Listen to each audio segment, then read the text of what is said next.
আজকের ভিডিওটা খুবই স্পেশাল হতে চলেছে। ফাইনালি আমার দিদির একটা ড্রিম পূরণ হলো। তো কিছুদিন আগে আমার দিদির একটা ফোন ভেঙে গেছিলো, যেটা iPhone 14 ছিল। ডিসপ্লেটা একদম ভেঙে গিয়ে পুরোপুরি ফোনটা খারাপ হয়ে গেছে। তো ফাইনালি দিদি S25 কিনলো। তো দেখতেই পাচ্ছ মুখে কতটা হাসি আর কতটা আনন্দ।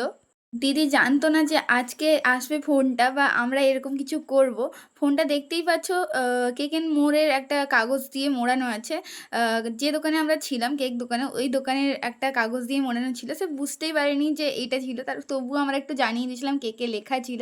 তো তারপরে ফাইনালি দেখতে পাচ্ছ আনবক্সিং করছে। দেখা যাক দিদির কেমন লাগে। আর তোমরা একটু কমেন্টে আমাকে জানিও, আইফোন নাকি স্যামসাং তোমাদের কোন ফোনটা ভালো লাগে। আর দেখো জাস্ট ফোনটা খুব সুন্দর লাগছে, কালারটা পুরো আইফোনের মতো বলতে পারো।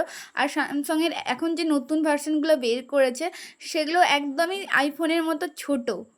ভিডিওটা ভালো লাগলে লাইক করে দিও আর সাবস্ক্রাইব করতে একদমই ভুলবে না। তো ফোনটা আমার খুব দারুণ লেগেছে, আর দিদির তো বলারই নেই।